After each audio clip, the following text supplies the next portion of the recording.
to be a contrarian in mine investing and you're looking at gold, you have to know about this one particular jurisdiction. Now, back in 2010, 2011, it was all the rage. There are quite large deposits there, and they're really mostly high grade. You'd struggle to find a low grade deposit in that region.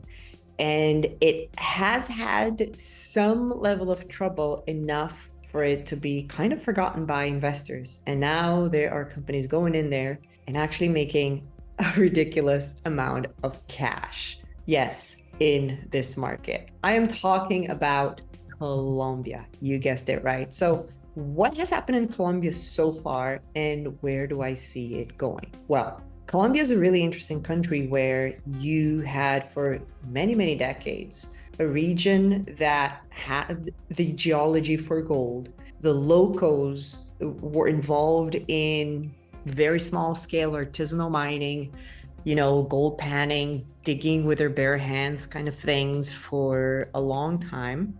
And it was largely untouched because you had to deal with paramilitary groups, which is just a really nice word for narco traffic groups. People you do not want to mess with because, for them, killing you or your children, it's really just, everyday business. And so for a long time, no company dared going in there and actually drilling, delineating a resource. It was just completely out of the question. But as you know, and as you read the news, you've realized that, the drug trafficking in Colombia has lost a lot of its power, and it's become a better structured country, better politicized, and just more rule of law than it used to be, enough that it has sparked some interest. Now, the first wave was in 2010, 2011, whenever, companies like Ventana Gold went in there and actually found a lot of high-grade gold. Now, in Colombia, it's quite common to, drill a hole and find, 4 grams per ton gold, 5, sometimes 10, and upwards of that, which is awesome. And a lot of these places aren't as remote as you'd find them, for example, in Canada. Now, what happened is they knew there was a lot of gold there. They knew they were going to make money because 2010, 2011, gold reached a peak of almost $2,000 per ounce. And so what happened is there was this mad gold rush in Colombia, companies trying to get the land, basically, get drilling and try to find stuff, trying to find high-grade gold. Well, at the time, Ike Batista, which is a former billionaire Brazilian guy, let's face it, he's still a billionaire, but I don't want to get into that. He set up a company and was able to buy a project from Ventana Gold called La Bodega for $1.5 billion back in, I think, 2011. He set up this company called AUX in order to buy this project. And it turned out that he actually had a lot of problems with the law and with his other projects. Kind of went bankrupt in a way and had to sell this to, I think a Middle Eastern group. And so this project just kind of sat, in limbo for a long time.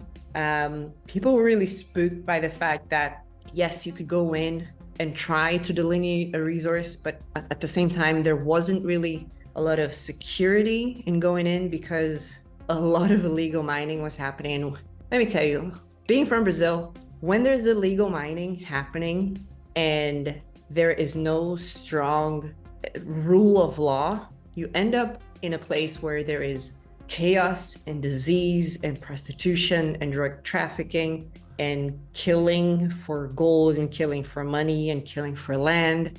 And it just kind of becomes, this place where, there's value in the land, but you can't extract it because it's not safe.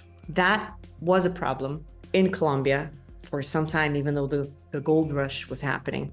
And so it just kind of disappeared for a while, because the price of gold made it so that things became more difficult.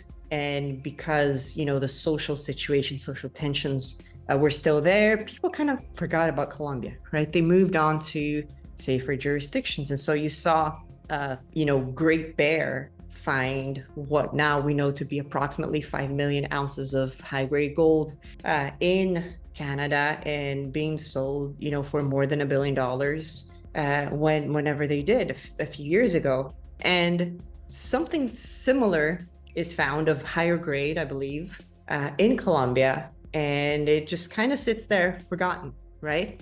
Now, there is one company that is actually being a this is not an easy word for me, trailblazer in setting up shop in Colombia and having a really well-balanced, well-planned strategy for getting to the resource, respecting the rule of law, and actually making a deal with the locals, with the artisanal miners, so that they can do their own mining in a safe manner, using some of their infrastructure in a way that doesn't put artisanal miners and locals against this foreign Canadian company coming in and stealing all their stuff.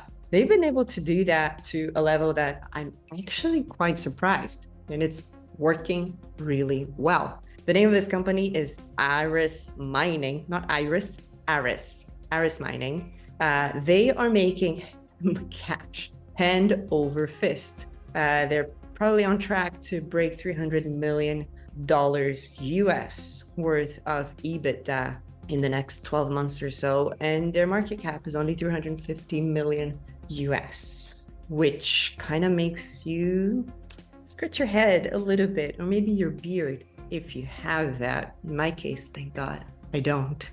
And the reason is very simple. You have a top shelf management team in a jurisdiction where they've been able to do business, which is a characteristic of top management teams, in a land that yields juicy, high-grade gold. You often see Aris Mining coming out with results from, for example, their Segovia project of 10 grams per ton plus, and nice intersections or intercepts as well. And so my question is, what happens next in Colombia? And if you'd like to start to get some exposure and you like to play the small nano cap game, there is a company that I think you should really take a look at, because they have been quietly grabbing a bunch of really interesting projects in that same region, right around Aris Mining and their projects.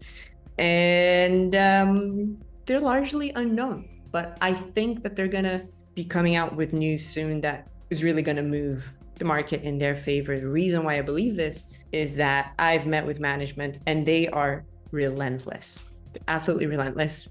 And they are always trying to make a deal. They tried to make as many deals as possible whenever Colombia became the forgotten land with lots of, upside potential. And at some point, people are going to figure out that, hey, if Aris Mining can make this much money in Colombia, who else can make money here? How else can we profit from this? And I think that these guys are going to be first in line to really, really have the land that people will want. So if you're wondering about what this other company is, check it out.